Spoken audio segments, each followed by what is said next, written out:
Bonjour, mon nom est Martin Ouellette. Bienvenue à cette nouvelle édition du Bulletin des régions. Au cours de la prochaine heure, on va faire le tour des actualités dans la région du Bas-Saint-Laurent, plus précisément dans la région de la Métis, également dans l'ouest du Québec, à Vaudreuil-Soulanges, mais on va également vous présenter des reportages qui proviennent des quatre coins du Québec, grâce à la collaboration des télévisions communautaires autonomes associées à Cogeco. Bonne émission.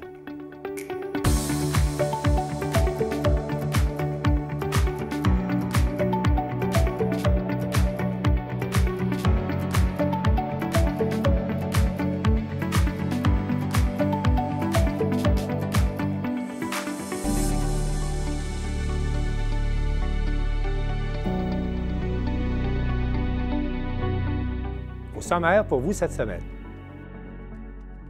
Dans le Kamouraska, une campagne électorale pour faire élire le prochain préfet de la MRC. À Lanoraie, une chaîne humaine pour manifester contre l'état déplorable de la chaussée de la route 138. À Cap-aux-Oies, l'armée canadienne teste une nouvelle technologie. À Saint-Raymond, l'auteur Biz est le mentor pour les participants à la 7e édition de l'atelier d'écriture à la maison Plamondon. Dans la Naudière, 3 femmes s'apprêtent à affronter le désert. À Chandler, les élèves de l'école Saint-Paul de Pabeau reçoivent des chaussures pour leur persévérance. Et pour commencer cette émission, j'accueille Chantal Bédard de CSur.tv ainsi que Marc Després de la télévision de la Métis pour parler avec eux d'actualité régionale et aussi, bien sûr, d'élections municipales. Chantal Bédard, bonjour. Bonjour. Chantal, CSur.tv œuvre dans la région de Vaudreuil-Soulanges. Pouvez-vous nous donner un peu plus de définition de ce que ça englobe, la région de Vaudreuil-Soulanges? La MRC de Vaudreuil-Soulanges est située à l'ouest de Montréal, collée sur les lignes ontariennes. On parle d'un territoire de 800 km², un immense territoire comptant 23 villes et municipalités. De ton côté, Marc Després, quand on parle du territoire de la télévision de la Métis, on parle de quel territoire exactement? C'est la MRC de la Métis. Ça inclut 16 municipalités, villes ou municipalités, et la plus populeuse étant celle de Montjoly, où se trouve la télévision de la Métis. Alors, commençons avec vous, Marc, pour les actualités régionales. D'abord, il y a une nouvelle caserne de pompiers dans la ville de Price. Exactement. Donc, la nouvelle caserne Albert-Côté de Price a été inaugurée officiellement le 12 septembre en présence d'élus, de dignitaires, de partenaires, de membres de la famille d'Albert-Côté. Et le lendemain, bien, ce sont près de 500 personnes de la population qui se sont présentées directement sur place. Et ça faisait au moins 8 ans là, que tout le monde attendait ce moment avec impatience. Et frais très rares, le projet était évalué à 4,8 millions de dollars. Oui. Et en bout de ligne, eh bien, ça a coûté 4 millions de dollars. Donc, on a sauvé 800 000 dollars sur la facture. Oui, je pense qu'on va vraiment noter la date au calendrier, mais j'aimerais savoir qui est Albert Côté? Bien, Albert Côté a fait partie justement du service incendie de Price pendant de très, très, très nombreuses années. Et c'est en sa mémoire à ce moment-là qu'on a décidé de donner le nom à la caserne à ce moment-là. Et c'est un projet qui a même été financé à 88 % par le gouvernement du Québec, par le fameux programme d'amélioration et de construction d'infrastructures municipales, ou si vous préférez, le fameux PRACIM, et oui. C'est de la part du ministère des Affaires municipales et de l'Habitation. Et la localisation maintenant se situe sur la rue William Evans Price, parce que, bon, il faut dire, vous le voyez dans les images que l'on voit rouler présentement, c'est quand même très beau, une très grande construction. Avant, c'était une minuscule bâtisse située juste à côté de l'hôtel de ville. C'était même dangereux parce qu'on était proche d'une école primaire. Donc, à ce moment-là, ben, avec cette nouvelle bâtisse, ben, on rend le tout vraiment plus sécuritaire, au goût du jour, avec beaucoup de nouvelles salles à ce moment-là. Et soulignons-le, à 800 000 $ de moins cher que prévu. C'est rare. Exactement. C'est rare. Comme le disait oui. Comme le disait le député Pascal Bérubé, là, on pourrait le nommer au ministère des Finances. Par ailleurs, la Maison des Jeunes chez vous, la Maison des Jeunes de Saint-Gabriel, déjà 25 ans pour la Maison des Jeunes. Ben exactement. Donc, c'est en août 1999 que la Régie régionale de la santé et des services sociaux du Bas-Saint-Laurent, en réponse aux démarches soutenues d'un comité de jeunes et d'adultes de Saint-Gabriel, avait décidé de confier le mandat à la Maison des jeunes de Montjoly de pouvoir opérer un lieu donc pour les municipalités de Saint-Gabriel, Saint-Charles-Garnier et les Hauteurs, avec un point de service. Et de là est née donc cette Maison des jeunes, Gaëlle Toinen. Et qui est cette jeune fille? Ben, c'est une jeune fille qui est décédée et qui aurait bien aimé avoir, elle, dans son temps, une bâtisse comme celle-là. Et donc, à ce moment-là, ben, est née tranquillement cette bâtisse qui permet quand même aux 11 à 17 ans là, de vivre des activités de responsabilisation, de prise en charge d'information, de prévention. Et en 25 ans, ben, on a occupé 4 lieux. Et là, ben, on espère bien, en tout cas du côté du père qui était présent, on vient juste de le voir sur les images, donc le père qui, lui, espère qu'un jour, on va avoir une bâtisse permanente strictement pour la Maison des jeunes. Et présentement, on sait que du côté de Saint-Gabriel, la Caisse des Jardins, la bâtisse est à vendre. Et à ce moment-là, ben, on se dit, tiens, ça serait un lieu parfait pour pouvoir y tenir une future Maison des jeunes et être au goût du jour à ce moment-là, être sûr et certain là, que tout est correct. Alors, il en a fait la demande sur place au maire Georges Deschênes et M. Deschênes n'est pas contre. C'est sûr que, comme il l'a si bien indiqué, c'est pas sa décision à lui, c'est la décision d'un conseil municipal au complet et d'une région. On parle d'une bâtisse qui pourrait quand même coûter jusqu'à 165 000 $. Donc, c'est pas nécessairement évident à financer, mais pour les jeunes de la place, là. Et je dois le signaler, on a fait une entrevue avec le président et 2 jeunes. Et les 2 jeunes là, étaient extraordinaires. Je pourrais peut-être me permettre de vous envoyer l'entrevue la semaine prochaine pour le bulletin des régions. Là. C'est vraiment une entrevue qui vaut la peine d'être entendue. Des jeunes très sensés qui avaient d'excellents arguments d'ailleurs. Alors peut-être d'ailleurs auront-ils une promesse électorale parce que les élections municipales s'en viennent. On va en parler dans quelques minutes ensemble. Exact. Mais pour tout de suite, là, il faut le souligner, il y a une station de télévision, une station de radio communautaire sur votre territoire qui a célébré son 35e anniversaire. C'est durable, ça, quand même. Oui, c'est quand même à souligner 35 ans au travers. Donc, celle-ci couvre les 2 MRC, celle de Rimouski et de la Métis. Donc, est née ici même à Montjoly dans le temps. Et on a souligné les 35e anniversaire le 9 septembre dernier. Et il faut dire que cette station-là a eu 3 noms dans son histoire. Donc, il y a eu CKLE, qui est devenu CKMN, et depuis quelques années, Flow 96,5. Alors, c'est quand même une station, il faut l'avouer, qui a eu un passage difficile, même quelques passages difficiles au cours des années.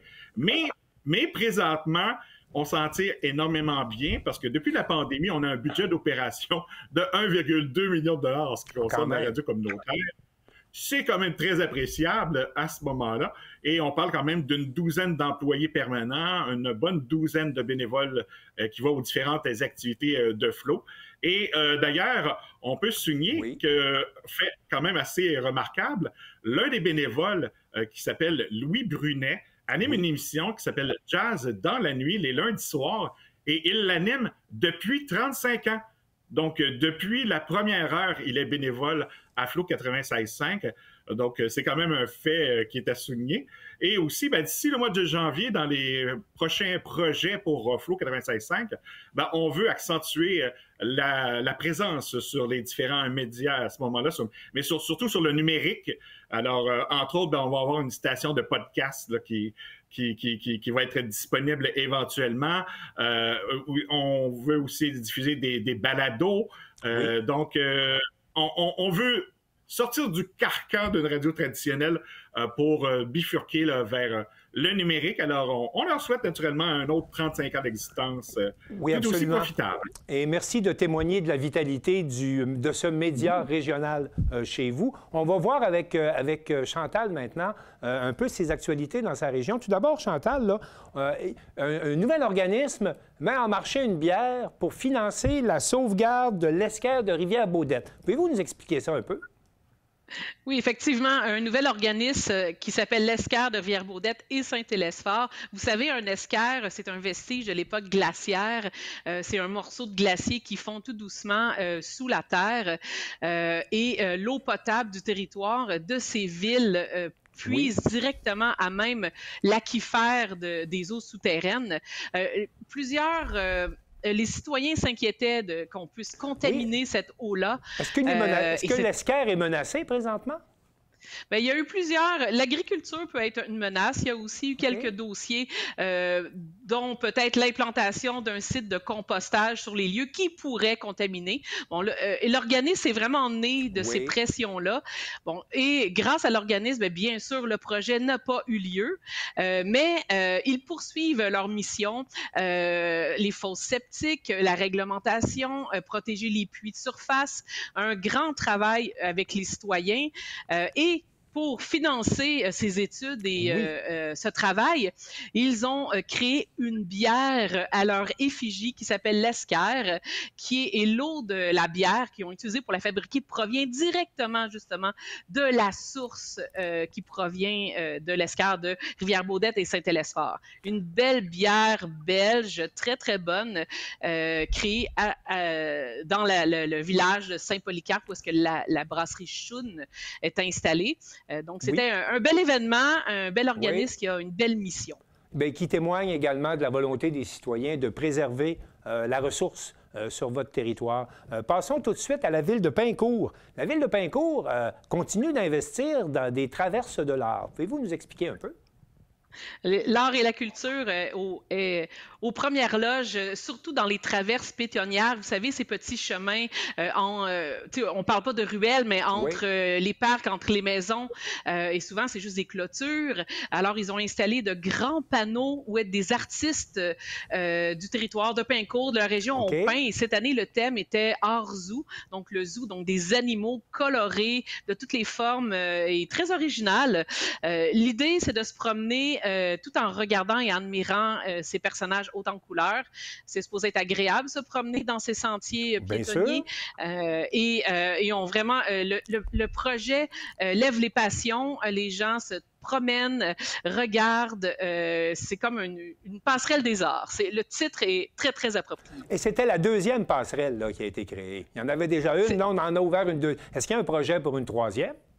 C'est dans l'air, on en a parlé. Les élus m'ont dit qu'il y a une troisième initiative qui se dessine probablement pour l'été prochain. C'est un dossier à suivre.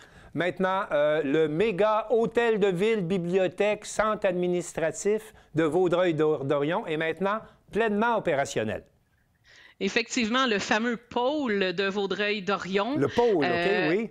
On l'appelle le pôle, mais effectivement, à l'intérieur de ce bâtiment, il y a l'hôtel de ville, une bibliothèque sur 2 étages, la salle du conseil, le milieu administratif, le milieu urbaniste aussi de la ville. On a ramené sous un même toit, dans un édifice de près de 70 millions de dollars qui ont été investis, très modernes, lumineux, un peu à l'image de la ville, finalement, qui est en pleine expansion.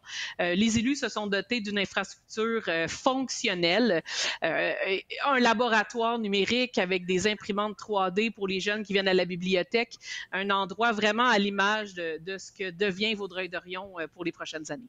Alors, c'est encourageant pour le développement municipal. On va maintenant, si vous voulez bien, tous les trois, parler d'élections. Parce que, Marc, vous, de votre côté, là, il y a 16 municipalités dans le territoire que vous couvrez. Mais on commence avec une municipalité où on ne sait pas s'il va y avoir des élections. J'aimerais que vous me parliez de la municipalité de Les Hauteurs. Oui, parce que du côté de la municipalité de Les Hauteurs, la mairesse Gitane Michaud, on a fait une petite fête parce qu'on souligne cette année ses 20 années d'implication au niveau municipal. Elle a commencé la première fois en 2005 comme conseillère en politique familiale. Oui. Ensuite, elle est devenue une conseillère au développement et au loisir en 2009.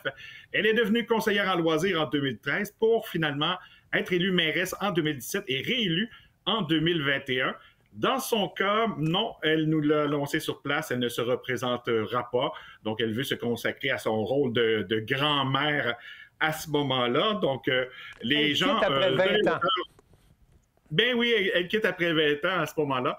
Donc, les gens vont avoir l'occasion à ce moment-là de devoir choisir une nouvelle mairesse ou un nouveau maire à ce moment-là aux élections de novembre. Bien justement, Marc, on est au début de la période des élections municipales. Comment ça se présente, les différents... Est-ce qu'il y a des luttes à prévoir dans votre région? Est-ce qu'il y a des villes, des municipalités, des villages à surveiller? Ben, présentement, c'est relativement tranquille, il faut le dire, au niveau des élections municipales. Okay. Bon, il y a Gitane Michaud, effectivement, qui ne se représente pas à la hauteur. Il y a aussi Pascal Rioux, le maire de Saint-Donat, qui a annoncé qu'il ne se représentait pas. Jean-Pierre Pelletier de Métis-sur-Mer, qu'il ne se représentera pas, lui non plus. Et du côté de M. Pelletier, lui, c'est 35 ans de vie municipale cette année. C'est pas rien. Et... ensuite, par contre, mais c'est pas celui qui a le plus d'années à son actif. Si on regarde du côté de Saint-Joseph-de-Lepage, eh bien, Magella Roussel, eh bien, lui a 45 ans de vie municipale à ce moment-là. Eh bien. Et donc, c'est quand même à souligner. Alors, de toute évidence... Par contre, oui, je vous écoute. Oui, allez-y. La municipalité à surveiller, par contre, c'est celle de Sainte-Luce. Donc, jusqu'à maintenant, la mairesse Micheline Barillot et ses conseillers vont avoir à débattre parce qu'il y a une opposition qui se dessine, l'Alliance citoyenne sous la responsabilité de Yolande Hould. Donc, Mme Hould se présente à la mairie et jusqu'à maintenant, on sait qu'il y a au moins 3 autres personnes qui ont posé leur candidature et on nous dit qu'il devrait y avoir une équipe complète éventuellement. Donc, la lutte à surveiller ici dans la Métis risque d'être Sainte-Luce au mois de novembre. En terminant, comment ça se présente pour la ville de Montjoly? Pour la ville de Montjoly, bien, mon Dieu, il y a 3 postes qui vont être en élection. Okay. Donc, 2 conseillers qui ne se représentent pas. L'un qui en était quand même à 32 ans d'implication. Ensuite, M. Thibault, lui, avait 8 années derrière la cravate. Et il faut dire que nous, ici à Montjoly, dans la dernière année, il y a Jean-Pierre Labonté qui est décédé. Et on avait décidé de ne pas renouveler son poste d'ici la fin de la campagne et d'ici la prochaine campagne électorale. Donc, son poste, à ce moment-là, sera en élection aussi. Donc, on sait qu'il y a au moins 3 postes qui vont être vacants. Il y a déjà des candidats dans 2 des postes. Et donc, on devrait avoir des gens là, dans chacun des postes et peut-être même une lutte à l'un de ceux-ci à ce moment-là. Pour le maire, ben lui, il a décidé qu'il sollicitait un autre mandat. Mais par contre, il n'y a pas d'opposant à ce moment-ci. Jusqu'à maintenant, il n'y en a pas. Alors, donc, beaucoup de renouvellement avec des gens qui quittent après avoir longtemps servi et à surveiller Sainte-Luce. Oui. Dans votre région. On va tout de suite voir Chantal Bédard de C'est sur TV. Dans Vaudreuil-Soulanges, là, on parle de 23 municipalités. Ça fait tout un paquet de candidats, ça? La campagne électorale est bel et bien démarrée en force. Alors, depuis tout l'été, au début de l'été, ça a déjà commencé. Les gens, les aspirants candidats participaient. Moi, j'appelle ça un peu la parade des pans. Là. On les voyait dans beaucoup d'événements. Mais la parade des épluchettes de blé d'Inde aussi. Là, oui, bien effectivement. Il y en a eu beaucoup d'épluchettes de blé d'Inde et de fêtes champêtres. Et on parle quand même de 23 villes et municipalités dans ce territoire-là. Donc, c'est une grande élection pour la MRC, mais c'est aussi une grande élection pour les médias locaux parce que c'est énormément de campagnes à couvrir. Ouais. On parle de plus de 300 candidats aspirants, conseillers, conseillères, maires ou mairesses qui se sont inscrits sur le site d'Élections Québec. J'ai l'impression que c'est un record. Là. Il va falloir que je vérifie mes chiffres. Ouais. Fait que c'est une campagne assez sérieuse. La région, là, c'est bel et bien commencé. Chantal, devant une telle abondance de candidats, comment une télévision peut assurer une certaine couverture adéquate et équitable pour tout le monde? Parce qu'il va y avoir des choix à faire quand même avec le volume de candidats que vous avez. Bien, notre mission, c'est d'offrir des outils aux citoyens pour qu'ils puissent faire des choix éclairés. Donc, en tant que télévision, on a décidé de mettre en place une initiative des podcasts audio-vidéo. Okay. On a invité tous les conseillers, conseillères, maires et mairesses, donc les 300 aspirants à venir à faire une courte entrevue. C'est les mêmes questions, c'est le même chronométrage. D'accord. Et c'est une initiative qu'on va faire pour la première fois en format réseaux sociaux, en format 9-16 pour ceux qui sont plus habitués avec le jargon, donc les fameux stories. Donc, au lieu de filmer couché, debout, donc on travaille vraiment d'une autre façon. Et ces capsules-là, podcasts-là vont pouvoir se retrouver sur YouTube, sur TikTok, sur Facebook, sur Instagram et bien sûr sur notre chaîne télé, mais on va vraiment travailler différemment. C'est une première pour nous. Oui. C'est des captations qui vont se retrouver dans les minutes après que les personnes ont fait leur entrevue. C'est une belle expérience, mais quand même, c'est une course pour nous aussi. On fait ça dans un lieu à la Maison Félix Leclerc, donc dans l'aura de Félix, finalement. Donc, au cours des prochaines semaines... quand même très politisé, hein? Oui. Mais au cours des prochaines semaines, donc, l'ensemble des candidats peut se présenter à CSUR.tv, profiter de vos installations pour produire un petit vidéo ou un podcast là, pour faire valoir sa candidature. C'est bien ça? Exactement. C'est encadré, donc c'est nous qui posons les questions. Et ils prennent un rendez-vous, puis on a une grille horaire, puis un après l'autre, là, ils vont venir défiler.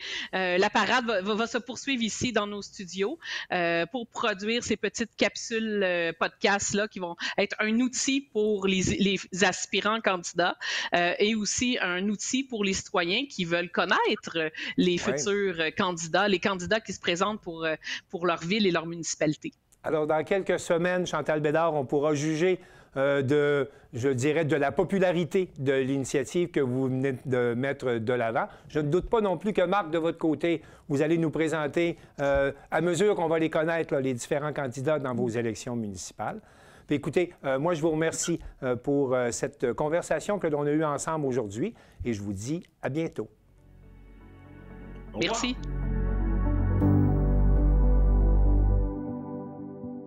Gérald de Beaulieu de CEMA TV était à Rivière-Ouelle pour l'annonce de la candidature de Mme Nancy Dubé au poste de préfet de la MRC de Kamouraska. Cette MRC est l'une des rares au Québec à élire par suffrage universel la personne qui occupe le poste de préfet. Les élections municipales auront lieu le 2 novembre prochain. Pour la MRC de Kamouraska, ce suffrage s'avère avoir une portée élargie puisqu'elle est l'une des rares au Québec à soumettre à la population le choix de la préfecture au suffrage universel. L'exercice démocratique sera respecté. Lors d'un point de presse tenu en matinée à la chapelle du Quai à Rivière-Ouelle le lundi 8 septembre, Mme Nancy Dubé a annoncé qu'elle déposera officiellement sa candidature à la préfecture dans la MRC de Kamouraska aux prochaines élections de novembre 2025. Après 6 ans à la direction générale de la Chambre de commerce Kamouraska-Lillet, la période électorale lui offrait un nouveau défi. Actuellement, le poste est assumé par M. Sylvain Roy, élu à un premier mandat le 7 novembre 2021. Le préfet a confirmé à la mi-juillet qu'il briguera un second mandat. Je confirme que je déposerai ma candidature à la préfecture de la MRC de Kamouraska. La candidature de Mme Dubé viendra ainsi pimenter la course à la préfecture. En effet, la présence et les appuis massifs et bien sentis d'une vaste majorité de mairesses et de maires actuels et de certains élus antérieurs confèrent à la course une dimension rehaussée. Quelques entrepreneurs étaient aussi présents. Selon l'issue de l'élection, Mme Solange Morneau, mairesse de Saint-Pascal, s'offre pour agir comme mentor afin d'être une bonne guide en matière de politique municipale. Parmi les dossiers et les enjeux territoriaux, Mme Dubé a présenté sa vision et plusieurs sujets d'ordre socio-économique auxquels elle compte s'affairer. Je pense que la MRC est à la croisée des chemins. Elle doit se redéfinir. Il faudrait avoir un plan stratégique, avoir des actions, des objectifs pour les atteindre. On a des gros enjeux au Bas-Saint-Laurent, comme entre autres le vieillissement de la population, les départs à la retraite. Moi, je ne veux pas voir ma MRC s'étioler. Donc, il va falloir trouver des solutions pour que nos entreprises aient des employés, pour que nos services fonctionnent. Et puis, il faut travailler sur l'attractivité. C'est toutes des vases communicants. Parce que si on travaille sur l'attractivité, il va falloir travailler sur notre politique d'habitation. Et la MRC a déjà commencé à travailler là-dessus. Notre piscine. C'est pas possible qu'il n'y ait pas de piscine entre Rivière-du-Loup et Montmagny. On va continuer à travailler sur ce dossier-là pour que ça marche. Et aussi le développement éolien. Super beau projet qui amène beaucoup de sous à la MRC et aux municipalités. Le tourisme, 450 000 personnes par année passent dans le Kamouraska. L'agriculture, 374 fermes juste dans la MRC de Kamouraska, c'est extraordinaire. L'agroalimentaire, c'est une filière très importante dans la MRC du Kamouraska. Encore une fois, tout ça, je veux le faire en collaboration avec les maires, avec les citoyens, les citoyennes et être à l'écoute parce que c'est ce que je suis. Moi, j'aimerais qu'au Kamouraska, on mène la parade et qu'on ne fasse pas juste la suivre, qu'on soit proactif et qu'on initie les actions parce qu'on a tout ce qu'il faut dans la MRC du Kamouraska. Merci beaucoup encore une fois. Stratège en communication, Nancy Dubé, qui avait été désignée personnalité de l'année 2021 par le journal Le Placoteux, a visiblement su attirer l'attention et les ralliements de fidèles à ses visées politiques. C'était Gérald Beaulieu à Rivière-Ouelle pour CEMA TV Information.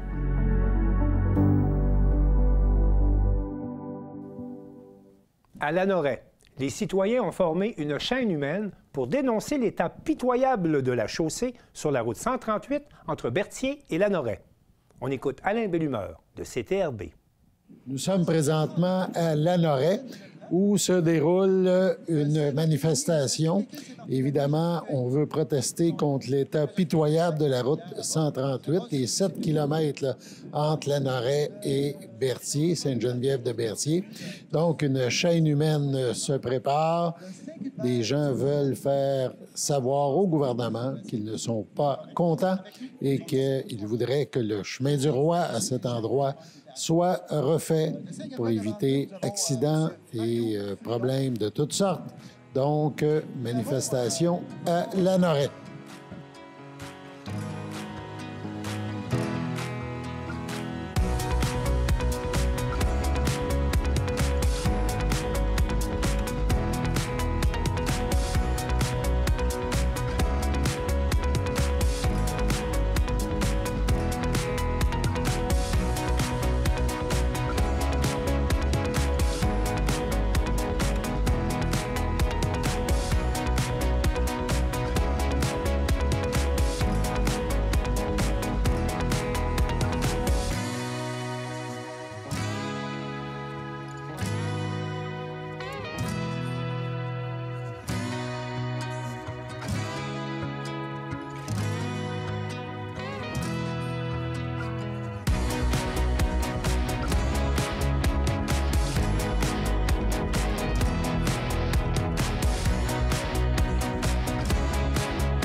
Donc, M. Villeneuve, est-ce que vous pouvez nous rappeler pourquoi on est ici ce matin? On est ici pour rappeler à toute la classe politique du Québec là, que la situation qui existe là, depuis maintenant plus de 30 ans, là, que les gens ici sont exaspérés, c'est assez. Il faut refaire cette route-là. Elle est dangereuse, elle est défoncée, elle est complètement défoncée. Et les piétons ne peuvent pas s'y aventurer, les cyclistes y vont à leur risque et péril. Alors, il faut, de la part de la classe politique, du gouvernement, qu'il y ait un engagement ferme. Pas de tâche générale. On veut vraiment un engagement qui vont mettre un calendrier. On veut la date du début, on veut la date de la fin. On veut que ça se fasse. Les gens, là, je pense que c'est une belle démonstration. C'est un puissant message aujourd'hui qu'on envoie là, au gouvernement. Il faut vraiment que cette situation-là, c'est pas normal. La question, là, tantôt, on va dévoiler une photo, là. C'est pas normal d'avoir une route dans ces conditions-là. C'est le chemin du roi, c'est la route verte, c'est une route nationale. Puis là, c'est une honte nationale. Moi, les gens qui viennent de l'extérieur de Lanoret, puis qui viennent de l'extérieur du pays, qui viennent passer là, ils doivent se dire, mais coudonc, on est où? On est au Québec? Ça n'a pas de sens. Ben, l'état de la route, elle s'explique du fait que dès le départ de l'année 60, ils n'ont pas fait d'assises. Donc, c'est juste 7 km qu'il y a à faire. Il n'y a pas d'assises. Donc, ce qui arrive, c'est que Elle fait office quasiment de barrage parce qu'on a un poteau de sable en haut, puis la neige, puis le printemps, cette eau-là, en sous-sol, a fini par se rendre là. Puis elle a la difficulté à passer puis se rendre au fleuve, le fleuve étant le bassin versant. Et donc, le printemps gèle, dégèle, la route passe tout. Et en plus, c'est que vu qu'il n'y a pas de sable, une fondation normale, sable et pierre, il y a 2 pieds d'asphalte à des places. Alors, quand les camions passent, les autos, là, le son que ça fait, la vibration, là, elle est augmentée par je ne sais pas combien, il faudrait demander aux spécialistes, mais je dirais facilement du double et du quadruple probablement. Et les gens n'y arrivent pas à dormir. Les fondations, par la vibration, sont attaquées, les fondations des maisons. Ça n'a pas de sens. C'est juste que ça n'a pas de sens. Puis, nous, on demande une rencontre avec le premier ministre du Québec. On va y expliquer la situation, parce que j'ai comme l'impression que c'est pas de la mauvaise foi de leur part, c'est de la mauvaise volonté, mais je pense qu'ils comprennent pas. Ils comprennent pas la situation. On veut leur explication. Ben, on a reçu des accusés de réception, parfois des lettres où c'est insipide, incolore, inodore. On pèle des nuages. Ça, on la connaît, la chanson. Là, c'est assez. Là, tu sais, là, les palabres, là, maintenant, on veut de l'action. C'est ça que les gens sont ici, là, ce matin, là, pour réclamer ça. Vous êtes fiers de voir à quel point il y a quand même une couple de personnes? C'est au-delà de mes espérances. Il reste encore une demi-heure. Alors, les gens ont le temps encore d'arriver. Il y en arrive encore d'ailleurs beaucoup. Là. Alors, oui, je suis très, très content que les gens répondent en si grand nombre. C'est ça le message puissant. C'est que là, les gens, là, ils sont mobilisés. Puis on n'arrêtera pas là. On n'arrêtera pas là. On va y aller en crescendo, toujours de façon civilisée et pacifique. On n'est pas là pour bloquer le trafic. On ne bloquera pas le trafic. On n'est pas là pour emmerder les automobilistes. Ce n'est pas notre objectif. On est là pour que le gouvernement comprenne que la situation actuelle, il faut la corriger.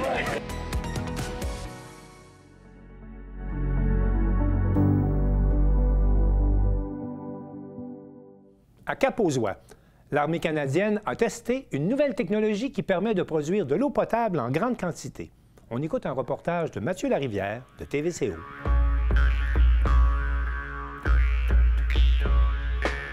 Un événement unique en son genre a récemment attiré l'attention dans la région.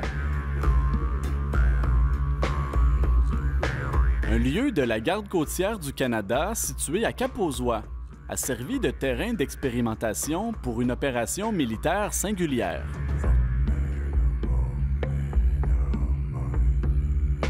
Une dizaine de soldats du 5e régiment du génie de combat, basé à Valcartier, s'est rendu sur les lieux afin de procéder à des essais techniques sur un équipement de pointe encore peu connu du grand public. On vient faire un entraînement hors base avec notre section de ROPU, qui est une section qui permet d'obtenir de l'eau potable, peu importe la source d'eau qu'on a, que ce soit de l'eau salée, de l'eau de lac, de l'eau grise. Donc, on est capable de venir filtrer l'eau puis rendre accessible l'eau à n'importe quelle personne qui a besoin. Cap-aux-Oies a été choisi pour tester le système de filtration d'eau par osmose inversée en raison de conditions physiques bien précises. 2 critères spécifiques, le dénivelé, qui est très élevé. Donc, selon nos gabarits, on a différents dénivelés à respecter. Puis, en ce moment, on se trouve dans la limite supérieure. Donc, on voulait venir tester la machine dans cet environnement-là. Deuxième point, c'est l'eau salée. On se retrouve dans une embouchure du Saint-Laurent où on commence à avoir de l'eau salée. Et c'est pas tous les jours qu'on est capable de venir filtrer l'eau salée pour obtenir de l'eau potable. Donc, le but, un peu, c'est de pousser la machine dans ses retranchements ultimes, là, en quelque sorte. Exact. Le but, c'est vraiment de venir pousser la machine, s'assurer qu'on est capable de répondre à n'importe quel mandat qu'on pourrait avoir en tant que, admettons, sur les unités d'intervention immédiate. Donc, on est capable d'être déployé en 24 heures, peu importe où au Canada, pour répondre à un besoin quelconque. Le traitement de l'eau passe par plusieurs étapes de filtration avant de devenir une ressource potable. On pompe directement du fleuve Saint-Laurent. On pompe dans la machine le ROPU qu'on appelle. Après ça, ça passe dans plusieurs membranes d'ultrafiltration puis d'osmose inversée pour finalement sortir dans les bladders, dans les oignons de 11 500 litres.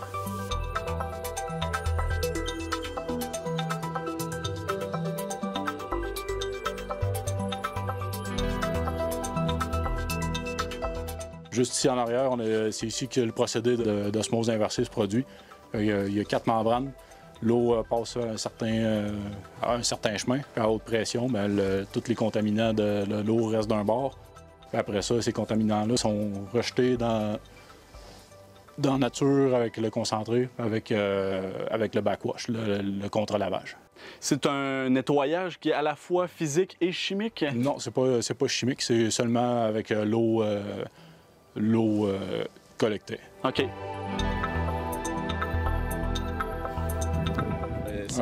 Faut partir la machine. Puis après ça, c'est juste un pistolet comme une station-service. On pince la gâchette, puis l'eau sort.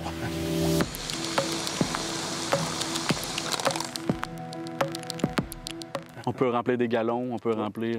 On peut se faire un système pour remplir des citernes pour fournir des plus grosses quantités. L'Armée canadienne dispose d'un inventaire de ces machines réparties sur l'ensemble du territoire national. On en a 24 au pays. Ils sont basés à Gagetown, à Valcartier, à Petawawa puis à Edmonton. Dans quel type de conflit ou de zone on peut déployer cette machine-là? On peut déployer n'importe où dans le monde. À Gagetown, il y a le DART qu'on appelle. C'est une équipe hautement déployable. Sinon, un peu plus régional, on peut déployer pour les communautés autochtones dans le nord du Québec, un Yellowknife, n'importe où. Est-ce qu'on peut penser aussi à des zones de guerre ou des zones humanitaires, par exemple, si le Canada envoie de l'aide à l'étranger? Oui, exactement. On peut fournir nos troupes en eau potable sur une durée illimitée, sans avoir à payer pour des bouteilles d'eau. 4 militaires sont nécessaires pour assurer le bon fonctionnement de la machine lors de son utilisation. Une fois en service, l'appareil est capable de fournir de l'eau potable à plusieurs milliers de personnes chaque heure. En condition maximum, c'est 5200 litres à l'heure.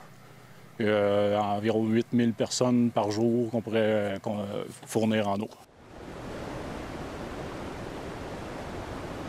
Blumetric Environnement, l'entreprise manufacturière qui fabrique les machines de purification, accompagne également l'Armée canadienne dans la formation des militaires.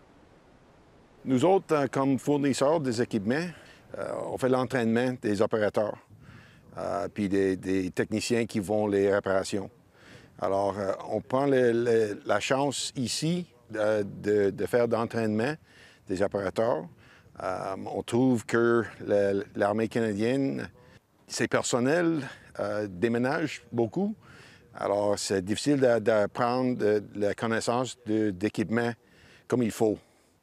Alors, on prend la chance ici pour faire l'entraînement pour les opérateurs, puis on l'essaye au moins une fois par année avec l'équipe. Au terme de l'exercice, la machine de purification a démontré sa fiabilité, répondant ainsi aux attentes des militaires. On est très satisfait des tests qu'on a faits. On a présentement 3 bladders avec de l'eau potable. La machine n'a eu aucune difficulté à nous fournir en eau potable, donc on est très satisfait. Notre équipe a très bien performé également. En cas de sinistre ou dans un contexte nécessitant le déploiement du système, les militaires chargés de son opération sont en mesure d'intervenir de façon complètement indépendante. On est 100% autonome. On s'organise pour être autonome sur différentes périodes. On peut être autonome 24 heures, 48 heures, 72 heures, peu importe le mandat qu'on a. On est capable d'être autonome sur plusieurs semaines également. Donc, pas de restaurant, pas d'hôtel. Parlez-moi un peu, là, quand vous arrivez ici, vous demeurez ici? Tout dépend du site de tâche. Là, c'est un exercice de développement professionnel, s'assurer que la machine répond et que l'équipe est capable de répondre aux besoins. On peut se retrouver à manger des rations, comme n'importe quel bon militaire. On peut dormir sur le camp. On a présentement un véhicule ici où ils dorment à l'intérieur. On peut être sur des camcotes, on peut être sur la terre ferme. Peu importe le besoin, on est capable d'être là puis de répondre au mandat. De plus en plus, l'armée est déployée dans des contextes locaux. On pense aux inondations, aux feux de forêt. Est-ce qu'on pourrait voir ces machines-là dans des contextes de feux de forêt au Canada? À partir du moment où on a un besoin en eau potable, que ce soit pour les militaires ou pour les civils, pour la population locale, on pourrait retrouver cet équipement-là, ces machines-là, pour venir en aide à la population locale ou aux communautés qui sont dans le besoin. Les Forces armées canadiennes pourraient revenir dans Charlevoix au courant de l'été prochain afin de répéter les essais techniques et l'entraînement des équipes militaires.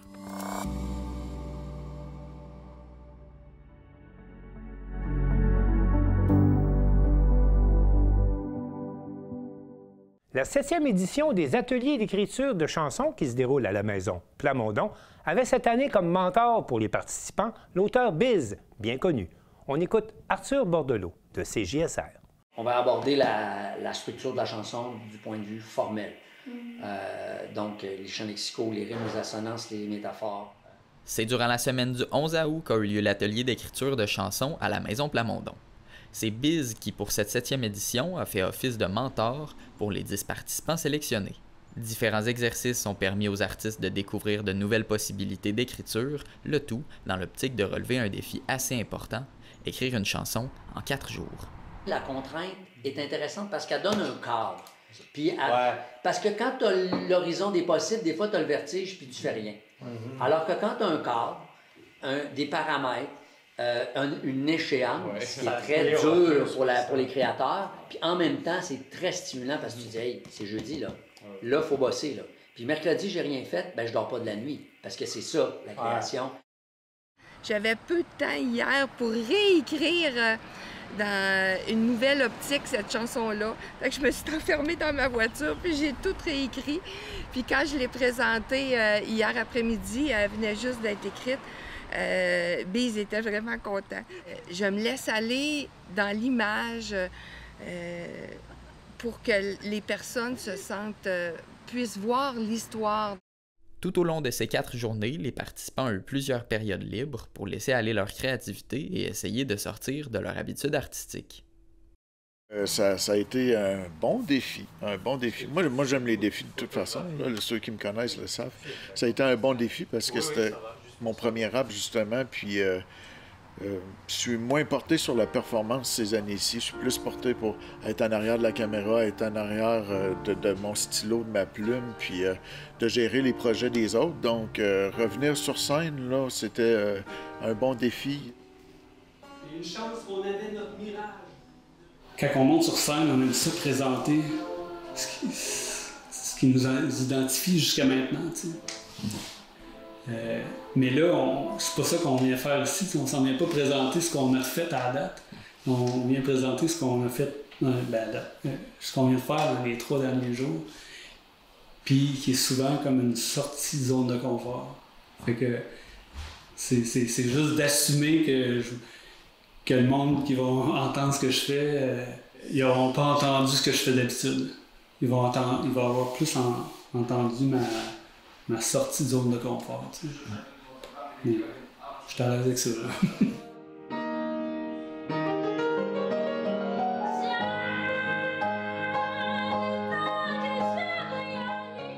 Arrivés à la dernière journée de l'atelier, les participants se préparent pour présenter le résultat du travail accompli durant leur parcours. Pour l'avoir vécu l'an passé, les gens sont très réceptifs, puis que ça soit pas parfait, ça fait partie du show aussi. Là, on arrive avec quelque chose qu'on se dit, ben là, on le teste. C'est plus de ce côté-là. Fait qu'en envoyant ça, puis on se met à nu devant le public, parce que là, on vient de l'écrire, c'est tout frais, on se l'est peut-être pas tant approprié encore. Les gens qui viennent ici, par contre, c'est ça, c'est que la réception, c'est très le fun. On peut avoir des commentaires après. Quand on fait, mettons, avec les gens qui viennent, quand c'est comme une semi-générale, ben les gens donnent des commentaires. Ça, c'est le fun.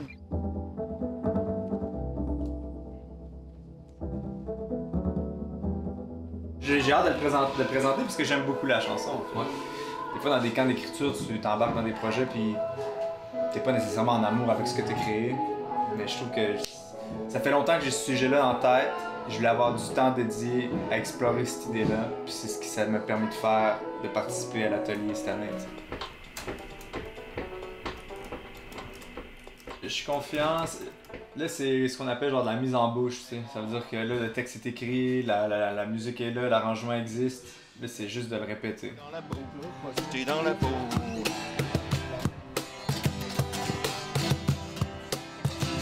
Hey, c'est cool. cool. Est-ce que vous l'avez fait ensemble pour le show? C'est la première. Oui, je pense que oui. Ouais? On va voir, là, à date. Ouais, je pense que oui. T'es à l'aise, moi. Avec le petit beat, là? Ouais. Ça fait je bon. pense que ça va être bien, ça va habiller la toune, puis moi, ça va aussi m'empêcher de trop accélérer.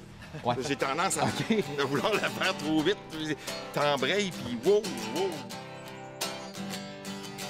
Ça m'a permis de m'asseoir aussi avec des gens qui soit étaient moins avancés ou soit avaient besoin juste d'une écoute, là. Des fois, tu sais, je me suis assis avec Benoît, je me suis assis avec Jean-Simon, je me suis assis aussi avec Charlotte, puis juste d'écouter des fois. Moi, ça m'a permis aussi de créer des relations avec ces personnes-là qui, idéalement, vont durer longtemps, mais aussi d'avoir une oreille sur d'autres chansons, puis c'est vraiment cool. Là, la chanson, elle tient, puis je l'ai beaucoup répétée, alors ça commence à rentrer. Victor est venu avec une clarinette, puis après, Hubert a embarqué avec sa guitare, et puis Charlotte est venue chanter les back vocals sur le refrain. Ça a été fait un peu sur le fait comme ça. Tout a l'air de fonctionner, alors je leur ai écrit les charts de la chanson pour qu'ils se repèrent un peu mieux. C'est plus risqué, mais c'est plus fun, quoi. Ça va être beau.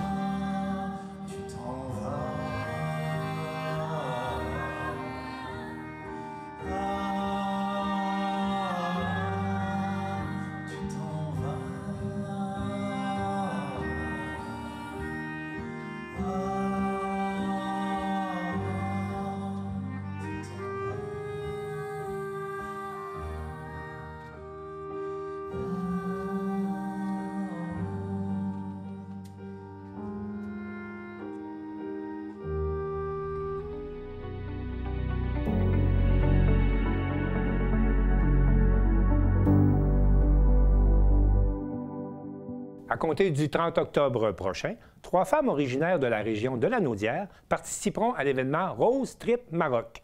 Et Danny Bérubé a voulu savoir ce qui poussait ces femmes à vouloir marcher dans le désert. Catherine, Isabelle, bonjour. Bonjour. Qui a eu l'idée de partir en road trip pour la Rose Trip du Maroc? Qui a eu cette idée-là? C'est moi qui ai eu la brillante idée. Oui, c'est moi qui avais le rêve d'aller dans le désert, de faire un voyage au Maroc. Puis, vu que j'aime pas ça faire les choses comme tout le monde, être touriste, j'ai trouvé sur les internets ce genre de trek-là, à pied, un voyage de femmes, un trek solidaire avec le Rose Trip Maroc. Donc, vous avez décidé, là, moi, je n'ai pas le goût d'aller dans un hôtel 5 étoiles, j'ai plutôt décidé d'aller marcher dans le désert, dans le sable. Oui, des fois, ça m'arrive, mais je suis correcte avec le 5 étoiles aussi, là. Oh, oui. J'ai pas de trouble avec ça. Pour le désert, ça a donné que c'était de voyager autrement. Mais parlez-nous de ce Rose Trip Maroc-là. C'est quoi exactement? En quoi ça consiste? Dans le fond, c'est un 4 jours dans le désert à marcher en moyenne 18 à 20 km par jour. Est-ce que j'exagère? Non. 12 à 16. 12 à 16. Mais il y a plusieurs catégories. Nous, on est la catégorie open, mettons. Exact. Mais ça peut aller jusqu'à ça si les gens font un autre type de catégorie. Si on se perd. Il n'y a pas de chemin, là. On marche directement dans le sable. Mais on a des balises. Donc, on a quand même un chemin qu'on doit faire nous-mêmes. Donc, on doit créer notre chemin. On a des boucles. Une boucle à faire avec des balises auxquelles on doit aller toucher. Okay. Faire notre parcours. Donc, on fonctionne avec une boussole parce que là, on est dans le désert, on s'entend qu'on n'a pas rien pour se repérer. Qu'est-ce que vous avez comme équipement? Boussole, on a un rapporteur topographique. Compas, ouais. Un rapporteur topographique. Parce qu'on va avoir accès à les cartes, les 3 boucles, puis on doit faire notre propre chemin, comme elle dit, avant les 3 journées pour savoir si on passe-tu par les dunes en premier, la montagne en deuxième. Puis là, on fait tous nos calculs avec le rapporteur topographique, qui calcule les distances sur la carte, les degrés. Puis vous montre s'il y a des ballons, des choses comme ça. Exactement. Vous allez coucher à l'extérieur. Oui.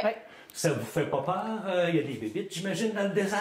Elle est plus 5 étoiles dans la vie. Moi, c'est un dépassement parce que je suis vraiment, j'aime voyager dans les 5 étoiles, j'aime visiter, tout le contraire de Karine. J'aime, c'est ça, être dans les 5 étoiles, visiter, m'informer, mais tout dans le luxe. Je peux dire ça comme ça. Là, c'est un dépaysement total. Ça vous fait pas peur? Oui, mais en même temps, j'aime les défis. J'aime me mettre pas en danger, là, mais j'aime sortir de ta zone. Oui, sortir de ma zone, parce que justement, c'est ces sorties de zone de confort-là qui font en sorte que tu restes les pieds sur terre puis que tu apprécies plus quand tu es des 5 étoiles. Mais étant donné que vous allez marcher comme ça là, pendant 10, 12, 15 km par jour, est-ce que vous vous entraînez depuis un certain temps à marcher autant? Là? Parce que c'est énorme quand même. Là. Oui. Moi, j'ai fait plusieurs montagnes, dans le fond, là, parce que marcher à long terme, je sais que à tous les jours ou presque, là, on le fait. Parce qu'on s'entend, c'est pas comme marcher ici dans la ville ou marcher dans le bois. On marche à grosse chaleur dans le centre. Puis le désert n'est pas que dune. Il y a beaucoup roches, rocailleux, tout ça. C'est un peu si quelqu'un a déjà été, mettons, à Las Vegas, les déserts du Nevada, puis tout ça, c'est de la roche, c'est vraiment ça. Mais, tu sais, mettons, c'est 12 km. Mais ça peut prendre 12 heures le faire ou un bon 10 heures. Ouais. On est plus souvent arrêté qu'à marcher. À faire nos calculs. À faire nos calculs, savoir notre point est où, notre boussole. Fait que comme on a dit, c'est mental. On est tous sur le bon chemin parce qu'on sait qu'un degré peut faire toute la différence sur le trajet. C'est un gros travail d'équipe aussi. Oui. Chacune va avoir une responsabilité précise. Une à la boussole, l'autre compte les pas. Vous parliez d'équipement. Je veux dire, c'est beau d'avoir la boussole et les autres choses, mais les vêtements et tout ça, vous devez en transporter ou vous portez le même linge pendant 4 jours de temps? Bonne question. Hein? On a l'opportunité de pouvoir laisser une grosse valise à notre bivouac. Okay. Donc, dans le jour, ce qu'on traîne, c'est notre nourriture pour dîner. De l'eau, bien évidemment, on va avoir gourde d'eau, hydrolyte, noix, exactement, trousse de premiers soins, coupe-vent, des petits effets personnels. Fait que, la nourriture toute la journée. Oui, mais c'est nous qui l'apportons d'ici aussi. Okay. On apporte nos propres lunch pour le dîner. On va être, il va y avoir un buffet pour le soir puis le matin. Puis à des points de ravitaillement, il y a aussi de l'eau, des fruits. Est-ce que c'est le même bivouac pendant 3 jours ou vous vous promenez de campement en campement? On revient à notre bivouac. Fait que les valises restent là, c'est toujours là. Est-ce qu'il y a moyen, j'ai une grosse question, y a-t-il moyen de prendre une douche, de se laver, quelque chose? Ou non, il faut se sentir cette question-là, je pense qu'ils amènent. Moi, j'ai posé la question. Madame 5 étoiles? Exactement. J'aurais fait la même chose. Oui, on peut, il y a des douches là-bas qu'on peut prendre. L'eau est froide, c'est ce qu'on s'est fait dire, c'est la seule chose. On n'a pas d'eau chaude. Ben, ça va rafraîchir, en tout cas. Exactement. C'est un trip de femmes. Je veux dire, ce ne sont que des femmes qui participent à ça. Il y en a combien à peu près? 700 femmes environ. 700 femmes, puis 120 Québécoises. Le reste, c'est des Françaises. Des Européennes, des Françaises. Fait que chacun a son petit groupe. Oui, de 2 ou de 3, des équipes. Comment s'appelle votre équipe? Vous avez un nom d'équipe? Bien sûr. Ça s'appelle? Du fils à... Oui, ça s'appelle les pas très matures. Pas très matures. Exactement. Vous allez m'expliquer pourquoi? Oui. Quand j'ai annoncé à mon fils qui avait 8 ans à l'époque, je pense quand il a dit, il m'a dit, maman, c'est pas très mature. Ah, pas vrai. Donc là, je raconte ça aux filles, que ça a été sa réaction. Fait que là, on cherchait un nom, puis à un moment donné, on disait, hey, on va s'appeler les pas très matures. Et on n'avait même pas fait le lien qu'il y avait le mot pas dedans. C'est vrai. Ah, ben fait que c'est les pas très matures ou les pas très matures. Tu sais, dans les deux sens, on choisit exactement. Ah, c'est bon. J'imagine que ça coûte des sous faire ça, là. Hein? Faut ramasser des sous. Qu'est-ce que vous avez fait ou qu'est-ce que vous faites pour ramasser des sous? C'est parce qu'à la base, c'est pour ramasser des fonds. C'est ça aussi. C'est pas juste un voyage qu'on se paye, oui, mais le but, c'était de ramasser des fonds. Rose Trek Maroc est associé avec le cancer du sein.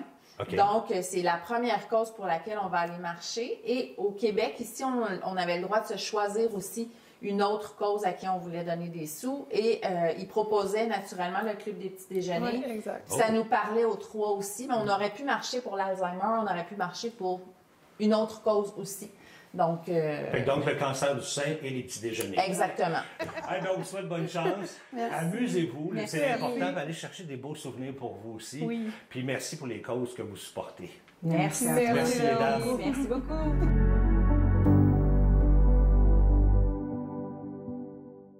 Les écoliers de l'école Saint-Paul de Pabos, à Chandler, ont reçu des chaussures de persévérance suite à leur participation au Grand Défi Pierre Lavoie. Un reportage de Jean-Denis Laperrière de la télévision du Rocher-Percé. Pour le défi des cubes énergie du Grand Défi Pierre Lavoie, L'école Saint-Paul de Pavot s'est distinguée grâce à la participation de tous ses élèves. Pour souligner cet exploit, l'école a remporté le tirage au sort qui lui a permis de recevoir la visite de l'équipe de la tournée La Grande Récompense du Grand Défi Pierre Lavoie. Le 15 septembre dernier, l'équipe a notamment remis des chaussures du Grand Défi Pierre Lavoie à tous les enfants de l'école. Pour recueillir les réactions suite à cette visite, j'ai rencontré la coordonnatrice de la tournée La Grande Récompense, Amélie Bertrand, l'enseignante de 6e année et responsable des cubes énergie du Grand Défi Pierre Lavoie, Julie Poirier, ainsi que la directrice de l'école, Magali Albert. On est ici pour souligner les grands gagnants du défi des cubes énergie. Alors, les jeunes de Saint-Pabos ont accumulé beaucoup de cubes énergie lors du défi des cubes en mai passé et ils ont été tirés les grands gagnants de toute la région de Gaspésie et des Îles-de-Madeleine. Alors, on est ici aujourd'hui pour festoyer leur réussite. Pourquoi c'est important pour vous d'être ici? Parce que c'est des chaussures que vous allez remettre aux enfants. Des chaussures et aussi une grande fête qui l'accompagne. Alors, c'est vraiment important pour nous de venir souligner le fait qu'ils ont gagné, mais surtout souligner à la manière du Grand Défi, alors à la manière active. Aujourd'hui, on va avoir un parcours à obstacles partout. On remet des souliers de sport aussi pour qu'ils puissent continuer à bouger toute l'année. Alors, on reste dans les valeurs du Grand Défi. Par cette remise de chaussures et les activités que vous allez faire, c'est quoi le message que vous voulez passer aux jeunes? Le message de continuer à bouger dans le plaisir toute leur vie, toute l'année. C'est parce que le défi des cubes énergie est fini qu'on arrête de bouger. On veut qu'ils continuent à bouger tout le temps, tout le temps, tout le temps. Le défi des cubes énergie, c'est pourquoi, dans le fond, c'est pour les inciter à bouger? Le défi des cubes, ça se veut un défi plaisant qui vient amener dans le côté ludique du jeune à bouger. Alors, c'est 3 semaines en mai où est-ce que les jeunes viennent accumuler différents cubes énergie, autant en bougeant à l'école, à la maison. Alors, on vient faire bouger autant la famille, autant les grands-parents, les frères et sœurs et, bien sûr, toute l'école qui se mobilise. Vous avez gagné la grande récompense du Grand Défi Pierre Lavoie. C'est pas la première fois que vous me disiez que vous la gagnez en plus? Non, on a gagné la première année en 2012. On s'est inscrit cette année-là, la première fois, puis on a gagné la première année. Puis on est allé à Montréal célébrer la grande récompense. C'est le défi des cubes énergie. Comment les enfants participent à ce défi-là? Bien, à chaque jour, les enfants ont participé souvent en venant à l'école à vélo ou bien les professeurs ont fait minimum 30 minutes d'exercice par jour, tous les jours, pendant les 3 semaines qui étaient faites pour le défi.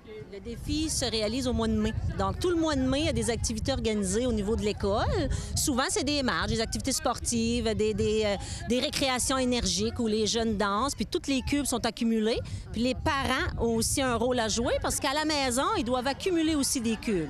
C'est Mme Julie, la responsable, de tout cumuler ces cubes-là pour, par la suite, avoir des billets pour le tirage de notre grande récompense.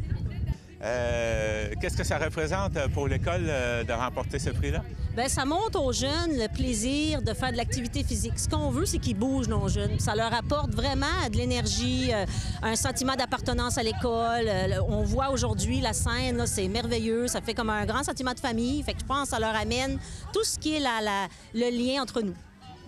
Un bel accomplissement, un bel accomplissement, d'une fierté de voir nos jeunes bouger. On a toujours été une école très active. Fait que c'est beau de voir ça. Constatez-vous un impact sur les enfants, le Grand Défi Pierre Lavoie? Moi, personnellement, puis même les enseignants aussi, souvent, ce qu'on faisait, là, aller marcher 30 minutes le matin avant de commencer à travailler, c'était vraiment bénéfique. Oui, vraiment. Puis on le voit, la récompense, même si on ne l'avait pas eu durant l'année, durant ce mois-là, puis tout au courant de l'année, on fait des activités en lien avec le sport. Fait que ça nous donne comme cette culture-là, je peux dire, le défi Pierre Lavoie. Ça nous amène à bouger. Dans le fond, de ça, vous venez de me dire, il n'y a pas juste les enfants qu'on fait bouger, il y a aussi le corps enseignant. Oui, tout le monde a participé, tout le corps enseignant, tous les les personnels de l'école, tout le monde bougeait. Oui, c'est ça, ça fait une belle ambiance, honnêtement, oui. Merci beaucoup à vous deux. Ça nous fait plaisir. Merci, ça fait plaisir. Vous écoutez votre reflet d'ici. Revoyez tous nos reportages sur notre site Internet.